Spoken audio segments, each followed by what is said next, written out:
What's good, peoples? And welcome to another human to human conversation here on HughXM, where today we're actually going to take a deep dive into the world of athletics. Yes, something that is very close to home with me. So, this is going to be a fun and amazing conversation. And when talking about athletics, we're not going to be talking about the X's and O's or the physical ability that comes with being an athlete. We're actually going to talk about athletic identity, athletes transitioning for life after sports, and how to leverage your personal brand as being an athlete. This conversation is going to be very fun. Um, I got the opportunity to have some friends and family on this interview with me. You'll be introduced to Dr. Catherine Wilson, as well as Billy McCullen III, and they're going to give their pieces based off of their expertise and their experience as being educators, as well as being ex-collegiate professional athletes who are now working in the corporate world. So I'm excited about this. I know you guys are probably tired of hearing me talk and ready to get into this interview, but I just wanted to kind of lay down the foundation first. So that's enough of me. I'll catch you guys on the other side. Let's get into this awesome interview. I'll holla. Oh, shoot. And I forgot. I know. I'm back. I meant to tell you in this interview, I have attached an actual, what do you call that? An ebook branding guide called The Great Eight, specifically for athletes that want to know more about how they can not only create a brand, but leverage their brand. I give 8 steps in that Great Eight on how they can do so. So make sure y'all check out that. I'll try to have the link within that bio description. If not, email me or DM me. Y'all know how to get a hold of me if you guys want to utilize that. I couldn't leave without sharing that with you. Okay, now I'm out for sure. Okay, I'll catch y'all on the other end. Peace out.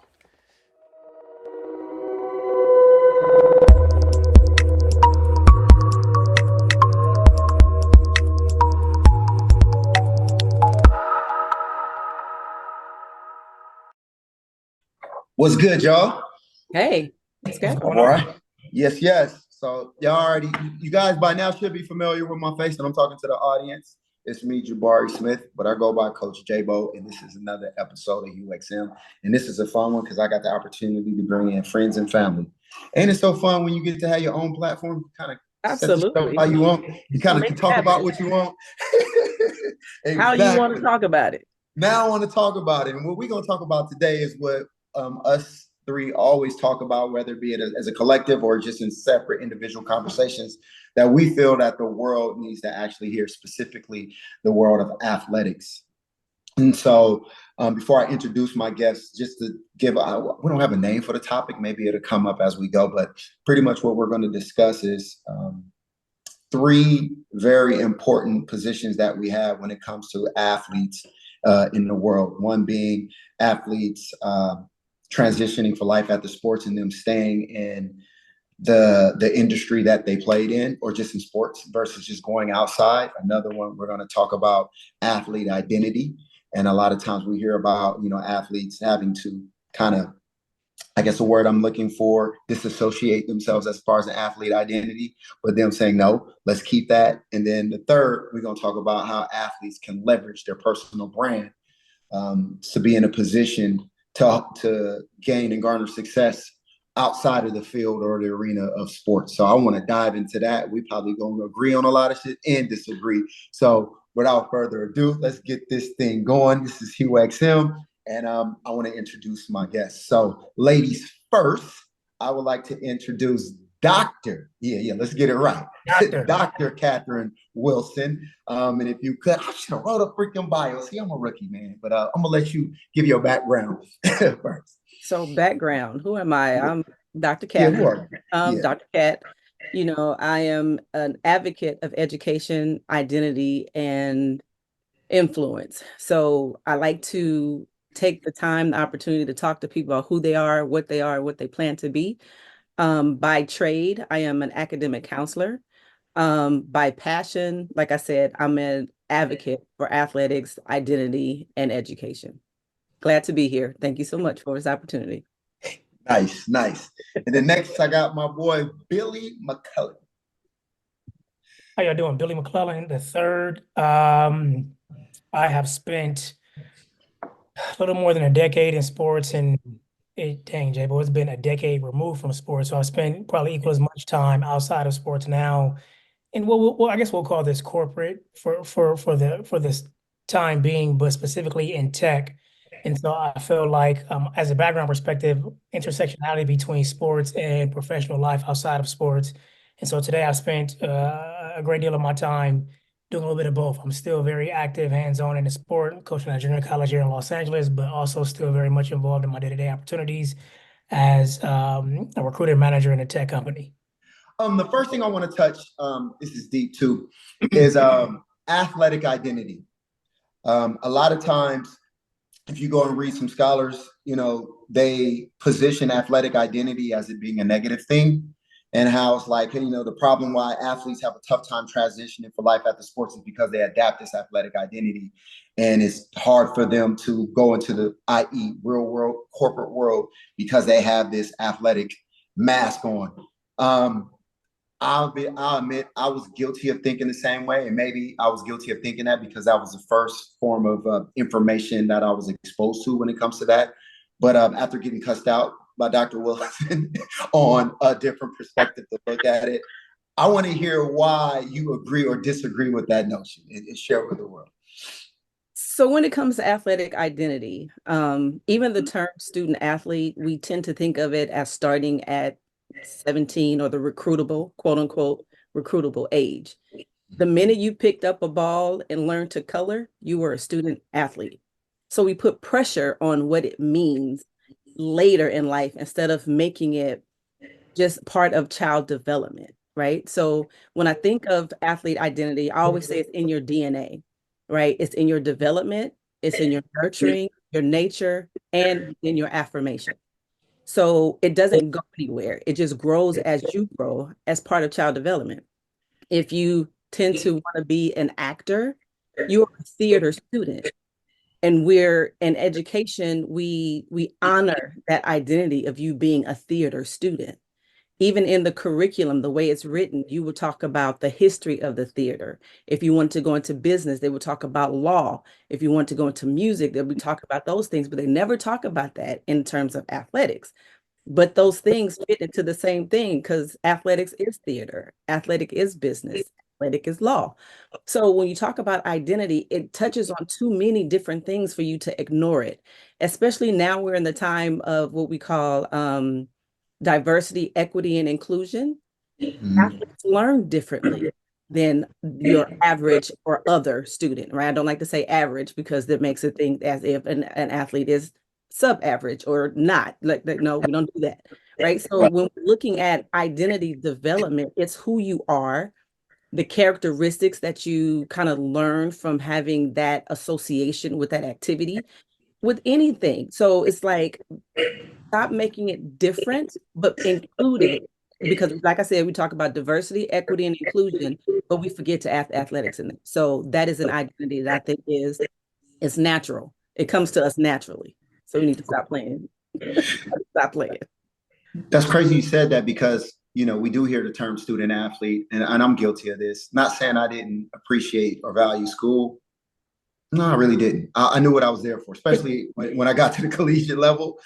Like, hey, truth is true. It's true. Like, hey, my goal was to make it all the way, to the top, which is, getting an opportunity to play on Sundays. So yeah, I understand that the contract to fulfill is, hey, I need to go to class and have a passing grade in order to be on the field. So I'm gonna do what I have to do so I can stay eligible. But like, I don't care about what's going on in class right now because that's not what I'm aiming for. Is that necessary a negative thing? It's not a negative thing because you weren't trained any differently, right? So anytime I'm in a classroom with an athlete, I'm telling you to bring what you love to what you learn, right? So if where you sitting in the class, make it your sweet spot, right? So if I'm a forward and in basketball and I like more on the left side, then that's where in the classroom where I need to sit. And the other thing is athletes learn at a higher pace than the non-athletic student. Why? Because timeouts are no more than a minute long. And in that timeout, you're processing what happened, what will happen, what you want to happen, and if it doesn't happen, how to transition. Okay, now go do it. But then I'm sitting in a biology class for an hour and 45 minutes. Yeah. You need to keep my mind constantly going. We talk about kinesthetic learners doing stuff with your hands. It's like, it's not even necessarily your hands. Sometimes it's your body, and it's also making your mind move. So saying that you weren't connected with things in the classroom, you weren't. We have to be honest, you weren't. And unfortunately, your teachers, professors, instructors didn't notice that about you and challenge you, because you're an athlete. You like a challenge, and you're going to prove me wrong.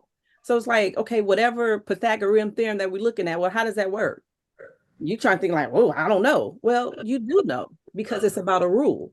Sports are about rules. There's opposite and positive reactions. It's physics. It's all of that. You already know it. You just don't know you know it.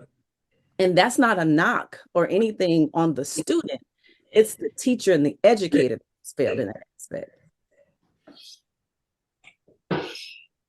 That's deep. I really like that perspective. It's almost like the school system has wanted to create athletes to mold to the system, as opposed to molding the system to how the athlete reacts and thinks. It's like we're fitting square pegs around holes. Mm-hmm.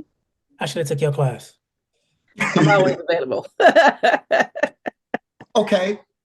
So I love this perspective. And just like Billy said, like, I wish somebody would have educated me on that when I was in college. Maybe I would have pretty much gained more valuable knowledge in the classroom if I would have approached it that way.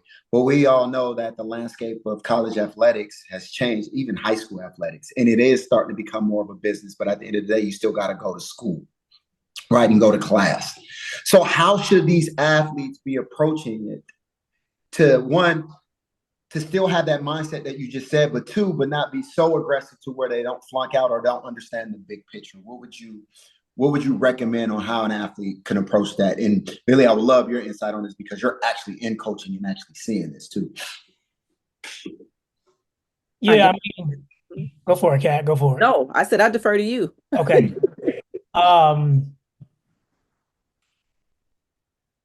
To Kat's point, though, or even to your point, J-Bo, around, can I call you J-Bo on this podcast? I know. Yeah, that's fine. Yeah, that's what I go by. That's the money. Okay. We're getting real informal here. In any case, to your point, though, man, like, a lot of these kids do not, it's not that they don't take school serious, but let's be honest, it's a byproduct of the real goal, and that's okay. And so to your question directly, it's compartmentalizing what is a necessity so you can get to where you actually really want to be, and finding that sweet spot to have the fun, which is on the field. And so I try to focus a lot of my rhetoric to the players around this paradigm of, I know you don't want to take anatomy and physiology. I know you don't want to take math, whatever number this is, or English, whatever transferable credit that is. That's totally fine. However, you need to utilize the resources to just enough to understand what is necessary to have this passing grade, and then take it a step further on, depending on your grade, that can also dictate, I'm sure we'll talk about this later, but your GPA dictates how much NIL money you get. And so we can then tie this back down to monetary value of, if your end goal is to go play at the next level and to have NIL deals where you have some flexibility to do as you please, then this byproduct that you're trying to maneuver out of is what you need to maneuver into as parallel path with on the field. And we can reach the same path later. You can still get your scholarship and play ball and still fatten your pockets a bit with the NIL deal, because those two aren't mutually exclusive. Mm-hmm.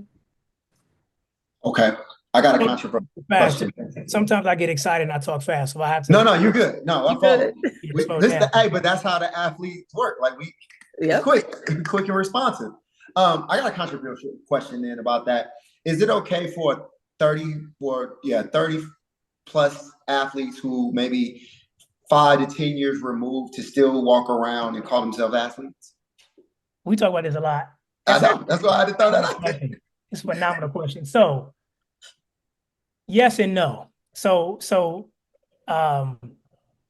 back, maybe probably about 5 years now. Well, 5 years ago, if you asked me a question, I would have led with my athletic identity. Today, I don't necessarily lead with that I played a Division I sport. Mainly, but this is, and let me take this, and let me preface this by saying this is a me thing. This is a Billy thing. 35, my last rep that meant something was in 2010. I haven't had a play that had any actual meaning in well over 10 years. And so I personally think that's corny for me to meet somebody and say, yeah, I played D1 ball at this school.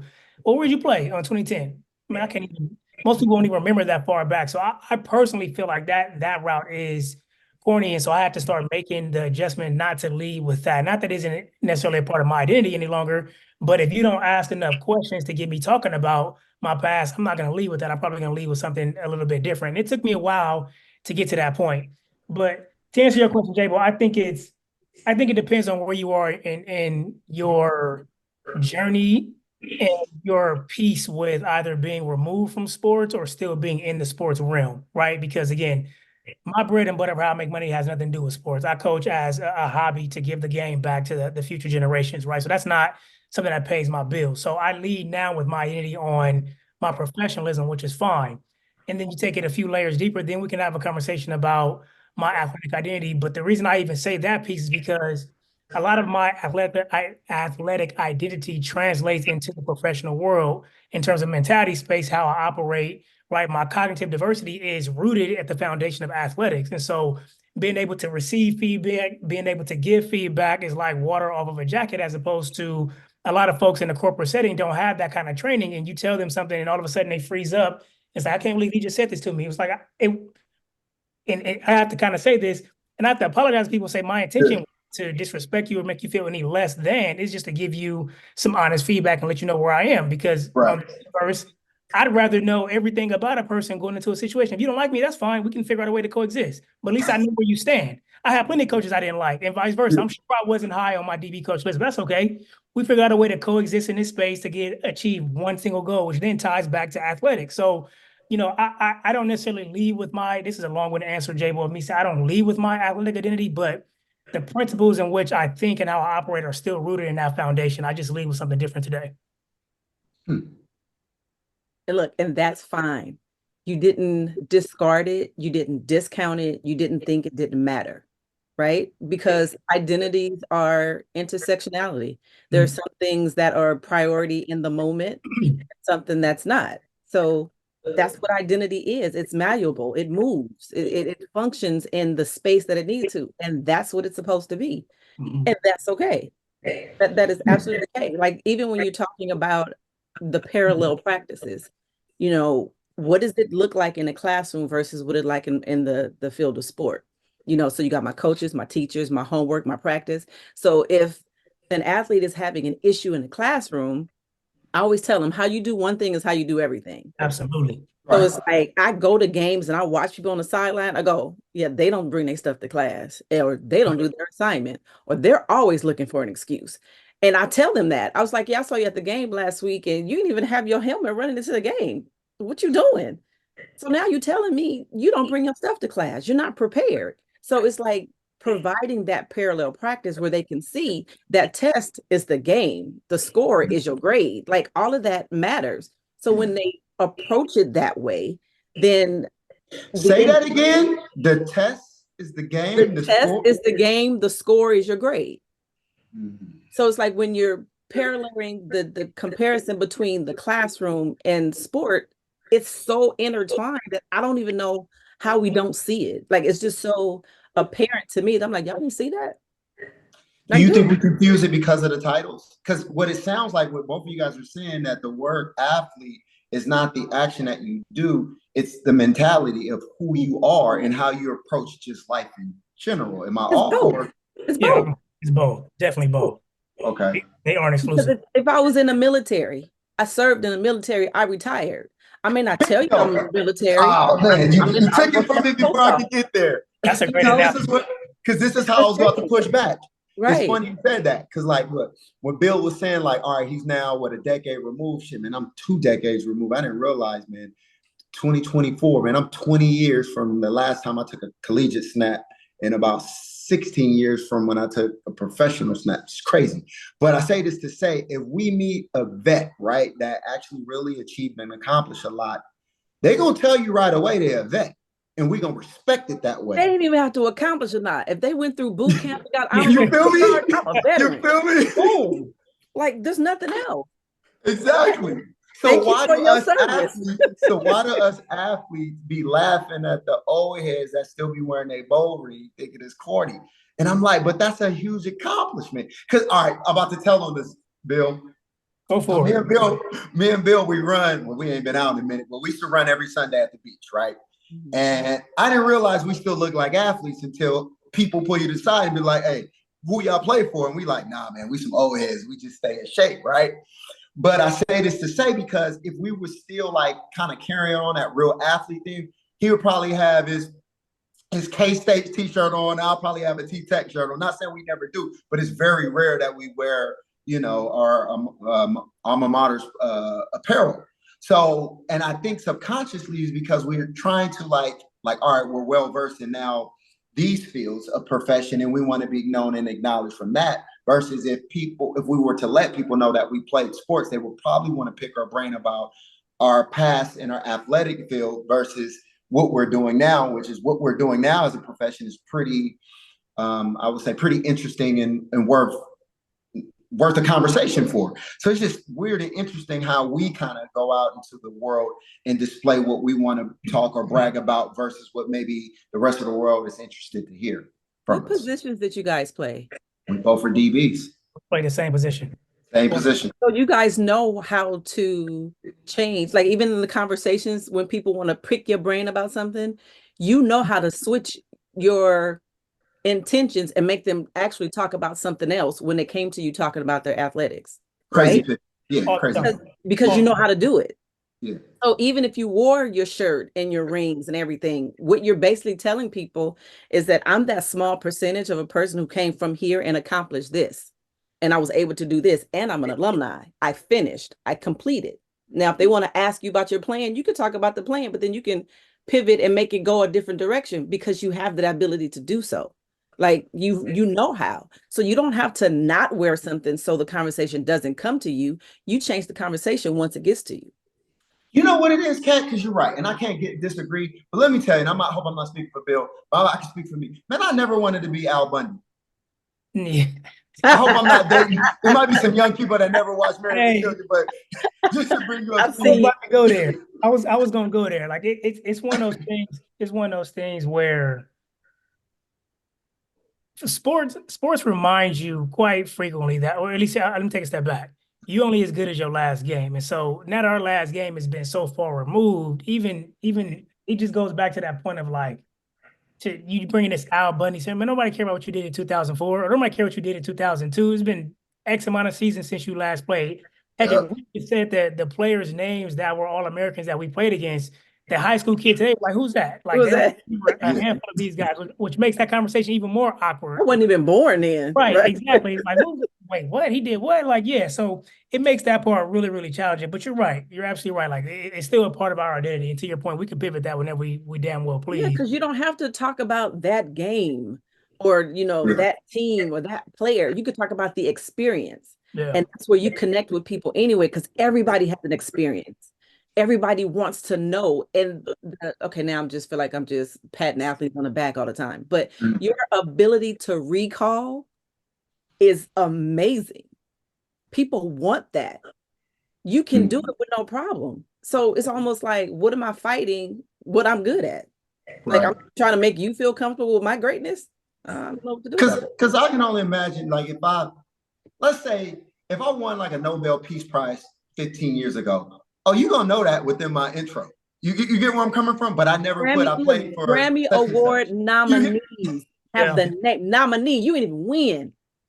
But you are ever known as a nominee, an Oscar Award nominee. Like you was just in the name. It's just like your name was just on the roster. You know what it also is too? It's so matter of fact to us. Like it's not even like it's not something that we like parade around because it's just so like, yeah, this is what I did. This was normal. Like we didn't achieve the ultimate goal, which is to go to the league. So D1 to us is just like, well, it's whatever. Yeah, I did that. It was cool. It was a great experience.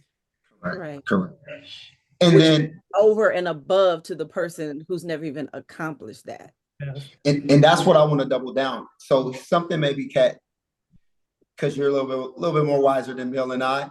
Something that I know Bill and I struggled with early in our careers going to corporate America. I mean, I think we kind of got a hold of it now, but I would love some good advice on how we can tell these youngsters that's about to start their transition to corporate America and having that I'm not as good as you mentality. And what I mean by this is like when we were playing our sport, we were the most confident, cockiest MFers in the world, right? You couldn't tell us nothing. We get into this new world where everything was 100% intellect, that's why I love how you were saying being an athlete is 100% intellectual as well. But before you kind of get into that, I remember feeling, I'm speaking for me, being a little bit intimidated by people who were always in the books or going a certain direction. And just even seeing how they would look at an athlete like, yeah, I'll celebrate you for what you did in the past in the field, but now that you're in this world, you're food. And low key, I low key don't even respect you as a peer, because I feel like almost like you was a dumb jock. And so while you trying to catch up, I'm on you.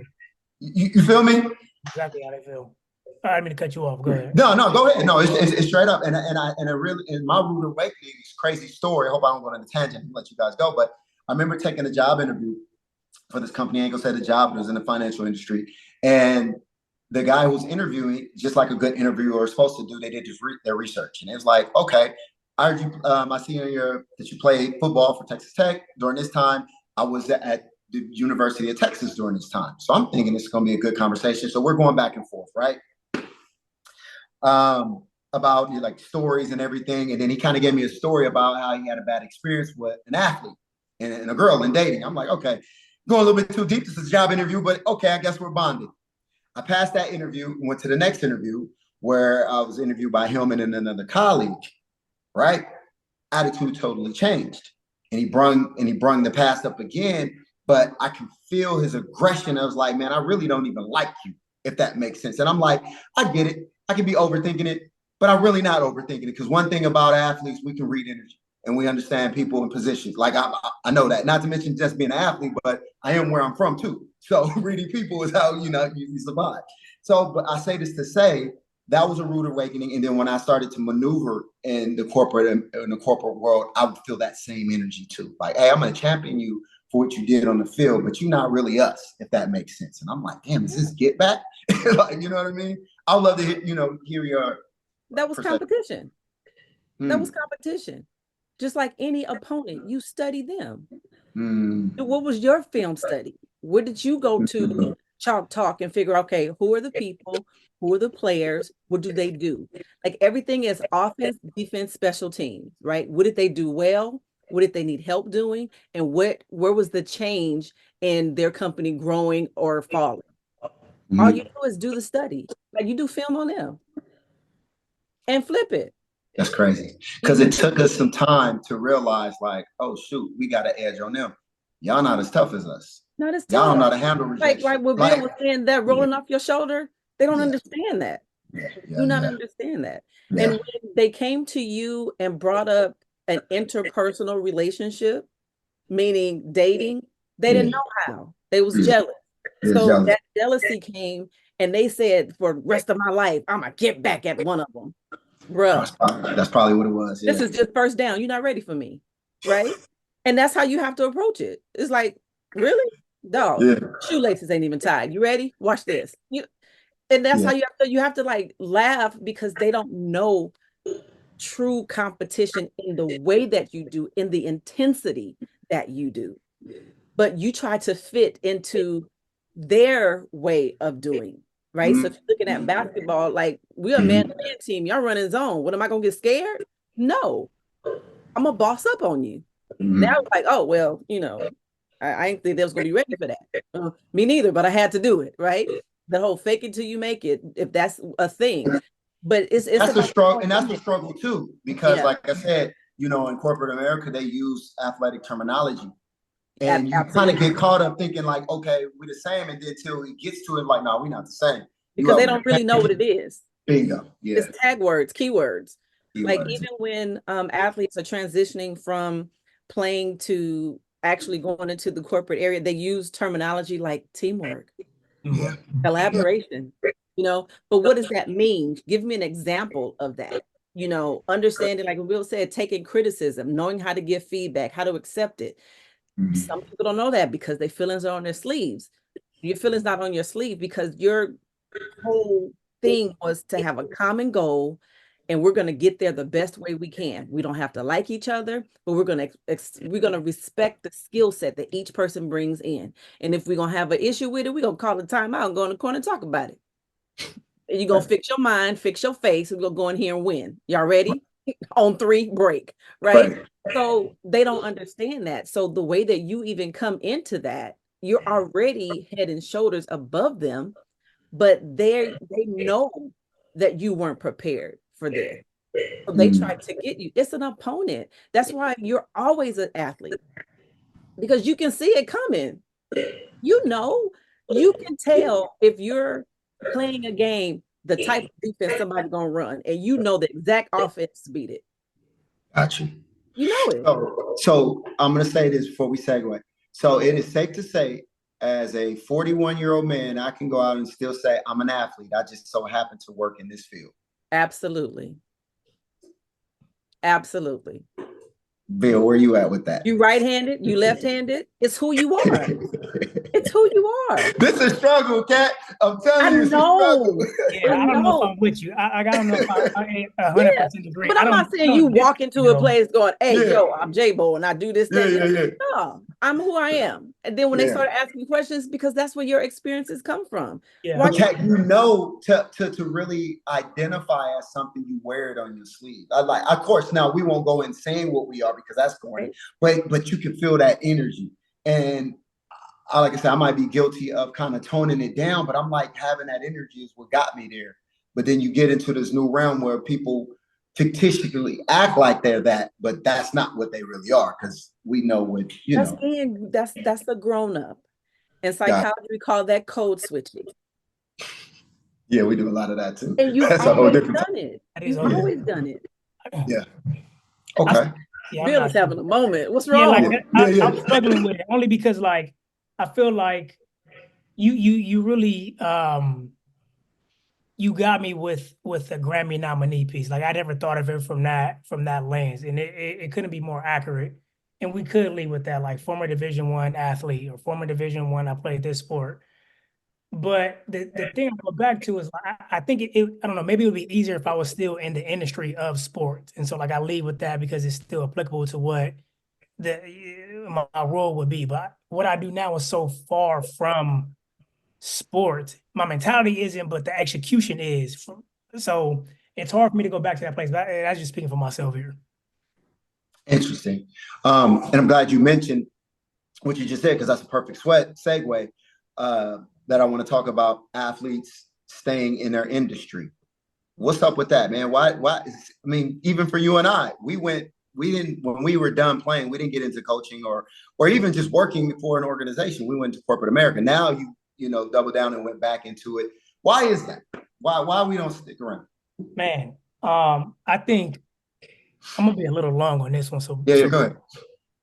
But I think when we were coming out, one, there weren't a lot of opportunities to monetize our sport outside of the obvious, and the obvious being coaching, or athletic training in some capacity. Like those are the two avenues when we were coming out of college, where if you want to stay in the industry, you had to be there. And let me not say they were the only avenues, but they were the obvious choices, and probably it was like 3: front office, coaching, or training. Right.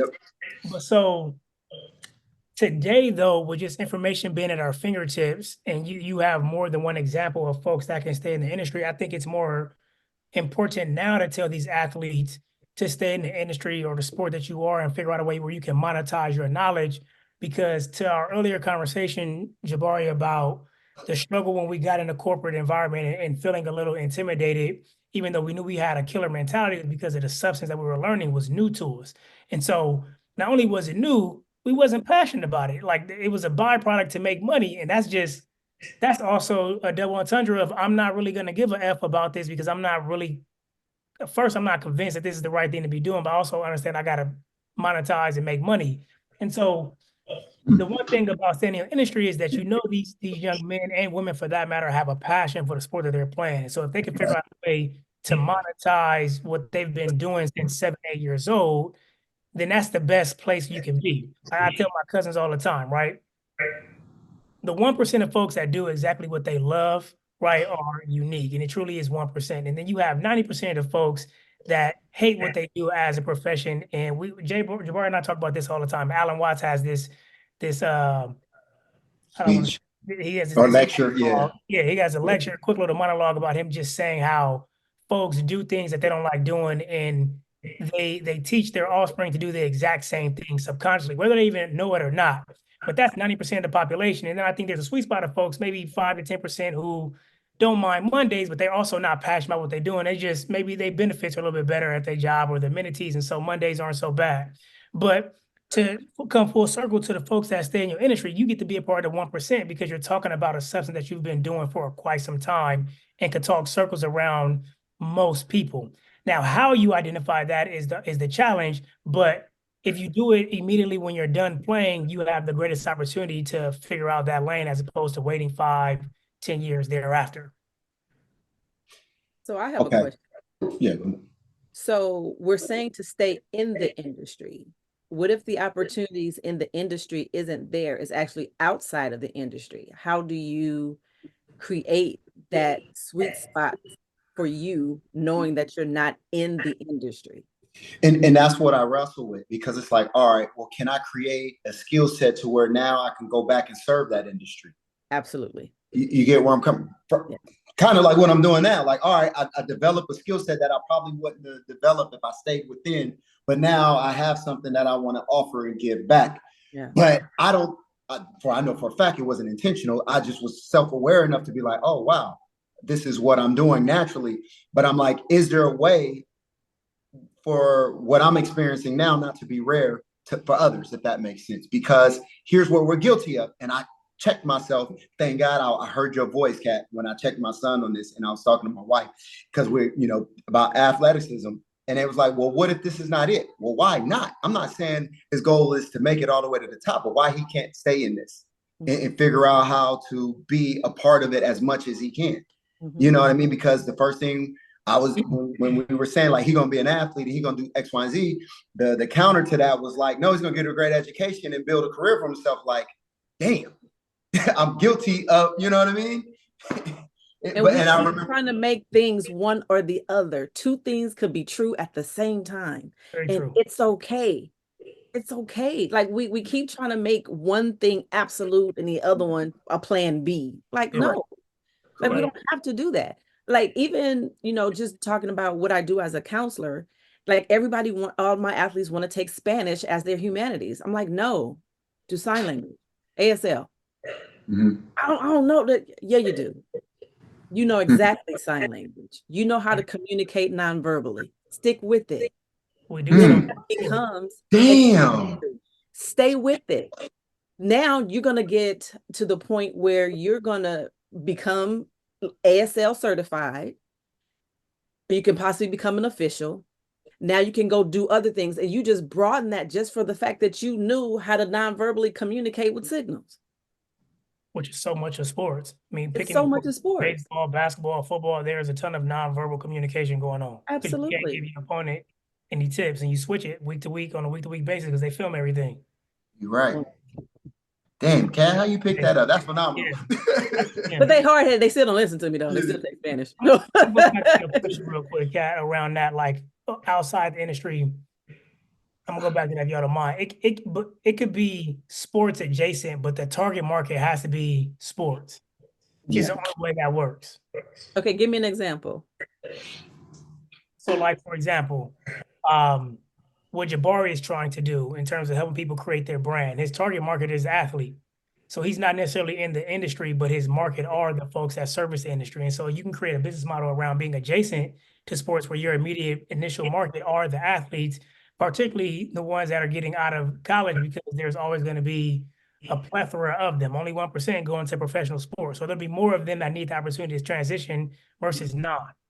Right. But that's from an entrepreneurial standpoint.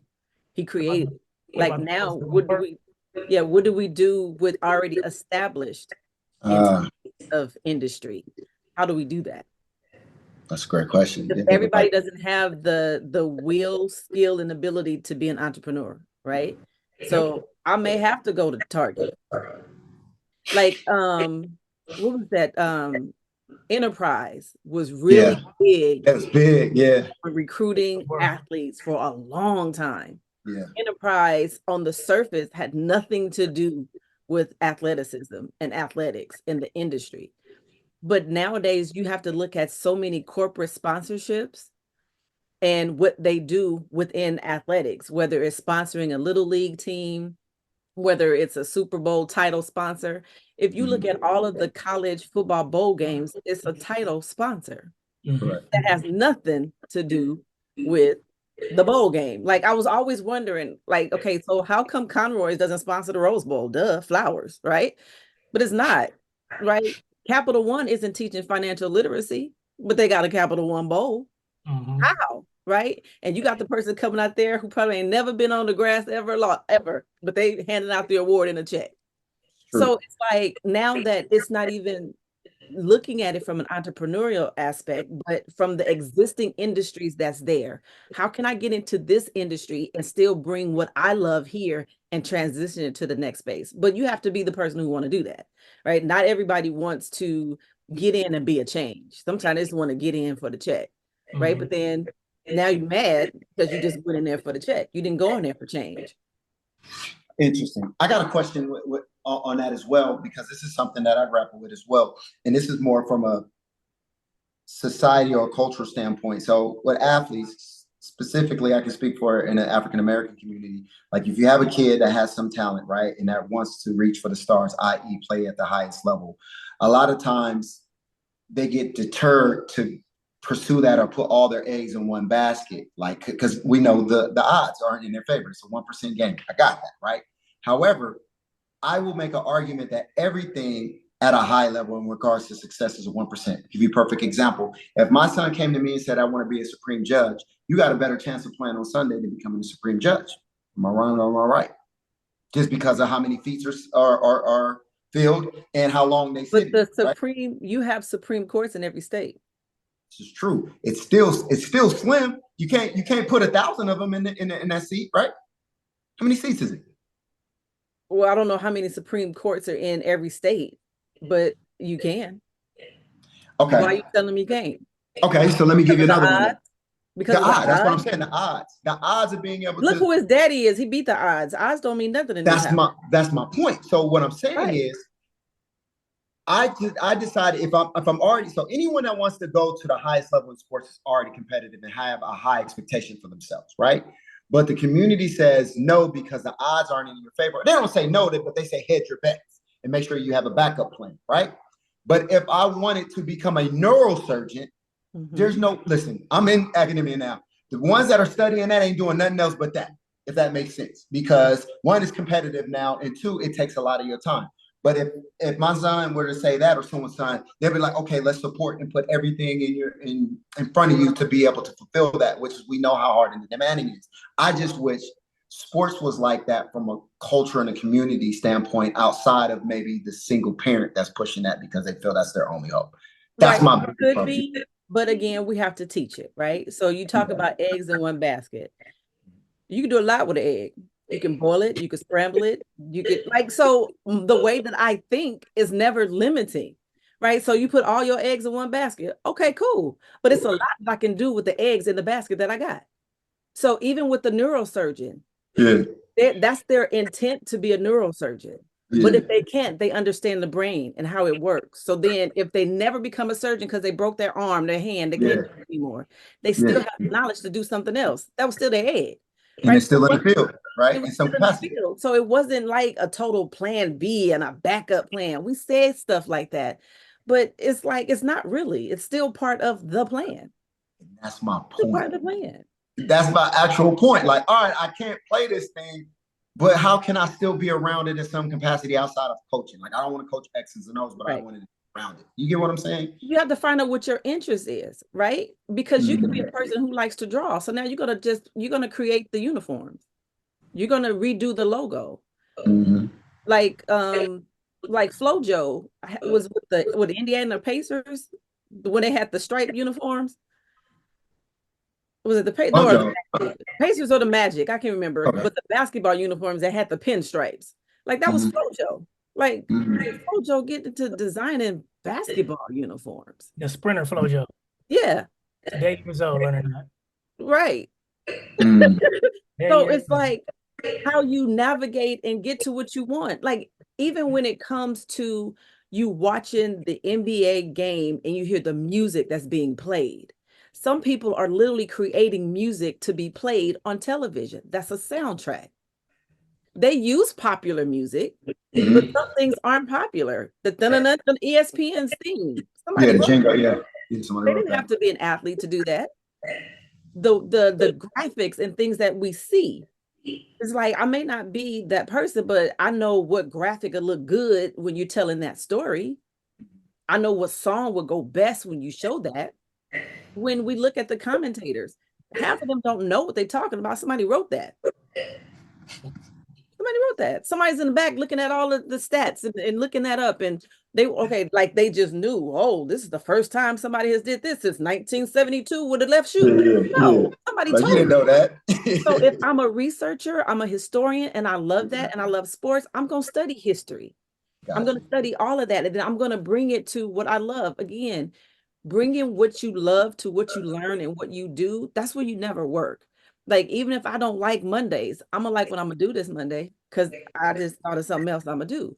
Like, even in the industry of academics, I am really like pushing the envelope on curriculum because I don't see why there isn't a sports studies degree. Because every general education area, every discipline, you can find a way that sports makes sense in that. If That's we're looking crazy. at cultural humanities and we're looking at how things happen, you talk about sports. How did sport go from war to entertainment? How did the sport lacrosse go from worship to entertainment to competition? We went from leather helmets to sort of kind of helmets to this helmet that now can be on a crash test dummy in a car. Like, how do we do that? The gloves that you use in baseball was like this big until this big, until that big. And then you look at the official, they used to be hiding behind the little thing. Now everything they got is underneath. That's called like evolution. Like, but it's in sport. Are we talking about it? No. Like, women are going to have a flag football team. How that happen? Like, for real. A Evolution. very competitive one at that. How it goes. So it's just so many things that you can bring into it, whether I like history or math with the statistics.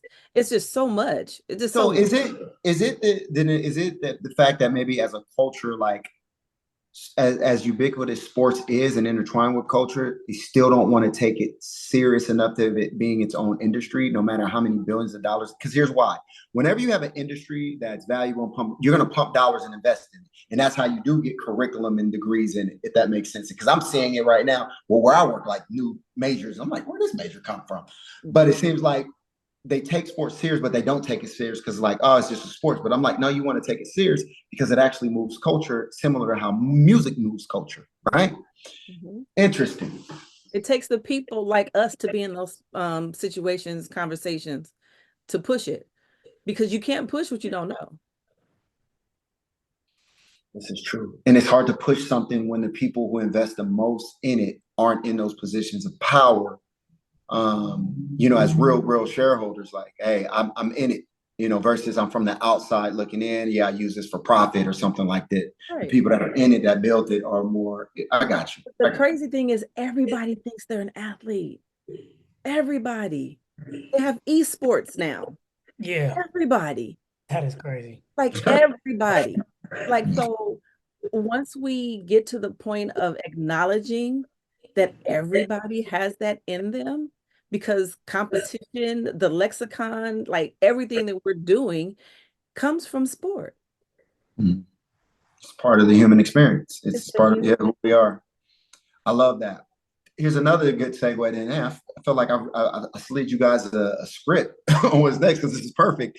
I want to get into my passion now, which is branding, and how not only these professional athletes can leverage their personal brand, but now because of NIL deals and even at the youth level, how can, and here's where I'm big, and I'm big in a big overview when it comes to this. How can these athletes now build a sustainable brand to, no matter how far they make it in sports, they'll be able to leverage that into something even more valuable? You have to develop character first. That's a good start. Have to develop character. And that starts with the T-ball era. The which era? The T-ball area. T-ball. They're playing T-ball. Keep them humble Mm-hmm. while still encouraging them to be the best, even if they are the best. There's ways that you can improve, you know, because the person that's going to get the transition to the branding, they have to have something in them that's worth branding. So your skill is one thing, but your personality and character is what's really going to take you. So you have to have them go hand in hand as early as possible. Correct. So it's not seen as I'm doing something totally different. I'm doing something way over here. You know, it's so important to collaborate things. That nature and nurture is important. Right. You got to go together. I'm not one that says nature or nurture. I say and, because you have to keep the and in the situation. A really good point. Because once the sport is over, what does the consumer then have to hang on to? Right. You know what I mean? If you think of Muhammad Ali, he was great, and people hated him for saying he was great. Until later, when they realized, one, you were right. Right. And two, you're a good person. Right. Because it's interesting you said that, and it's funny, we're talking about that right now, where it's the image of a person who had a solid brand in the background of Billy's image, which is Bo Jackson, and he's 30 years removed from the sport, damn near, right? But if his shoe went on sale right now, you know, people will go purchase it. So I say this to say, because not all athletes are going to have, they're going to always have a unique story, but an overly unique story that can gravitate to someone. So a perfect example, maybe somebody's dealing with bullying or something like that. That's a unique story that you can attach to a mission or a purpose. You know, some people are just average kids, and there's nothing wrong with that come from well-to-do families, you know, and it's just like, but how do I leverage that as a brand? Because your brand, like you, was that you, Kat, or Bill, that said character starting off with, like, hey, I have good character, but how do I leverage my character something more than just a regular, I just can say something I can put on my resume as a job. Like, how can I really, really leverage this and have something that I own and have, you know, ownership in, that I can kind of use? Like, that's the thing that I want to build for these young athletes. I give you a perfect example. Don't want to go on a tangent, but people know about what I built for UXM off the, you know, the 8 steps of building a personal brand. But the pillars that I built those 8 steps on, and it's funny, Kat, because you kind of mentioned it a little bit. I call it the sweet spot. So the sweet spot, work with me, is when you mix what you love and what you're good at, and you call that a passion, right? So once you create your passion, you have what you're good at, and what problem you can solve becomes your profession, right? So now that you have that, you have what problem you solve, and you bring that together. What is their underserved population for that? Now you have your market, right? So once you find your market, you blend that in to, is it profitable? So once you pretty much can clear all of those rings, you have what is people call your purpose. I call it your sweet spot, what you can do. Do you see a youth being able to, one, understand that, and two, understanding it enough to put that into now their lexicon as they navigate throughout, you know, their athletic and academic career, to be like, hey, when this thing is over, I'm good because I already have this in my back pocket, and I can pivot, me being an athlete, however I want, and use this as my advantage. Absolutely, but you have to teach it, and you have to break it down. You have to stay in an area long enough where they understand what it means. Not just that they heard it, they got it, all right, I can move on. No, really stay in that space, understand what that means, to want to be that person, right? Because if you have a person who wants to battle food insecurities, right? Because they know what it felt like. So this is the person that's going to have food drives and canned food drives at every game. And they're going to be the ones that's taking it to pallets to different places, because they understand it, right? So they have to pick something that really means something to them, and then see it as a social problem, right? Because it's all about social responsibility when it comes to branding, right? So they have to know that not everybody's going to buy into it. So that goes back to what Billy was saying, criticism, right? Yep. Know that not everything that you do is going to work. Sometimes you have to go back to the drawing board, start over, rebrand the idea, right? Or the process. Like, you can keep your idea, but what is a way that we can really finesse this so it looks the way that I want it to look long term? Because you don't want to keep changing everything you're doing based on what's hot in the world. Correct. Right? You know, water is cool. I don't care what you do with it. Water. Water. Right? Yeah. So we're going to make water better, but we're not going to try to reinvent water, because we know the ingredients for water, still haven't been able to reproduce it yet. Correct. So it's safe to say that every athlete should find a second passion as soon as possible. Keep your number one passion, which is your sport. Because it depends on what the passion is. Understand what it is. Like, go, so like I tell you all the time about your book. Your book is almost 22 years worth of work. Wait, you have 11 play. Your book is worth at least 22 years worth of work. Because break that down. One play, opening up, delving into it, and really going by each thing that you're saying in that one play, you can do that one play in another 5 years. Same play one. Because you've changed, society's changed, but everything that you're saying is foundational. So now you have to present it in a way to this next generation to get it. Because whether it's Gen X, Gen Z, Gen Elemental P, their mindset is different in how they can understand information. So every time there's a new generation to come out, they're not going to understand what you meant. So you would have to restate it so they can understand it. You didn't change your passion. It just looked different to the people who didn't know what it was to begin with. Damn. Never looked at it like that. Same principles, but position.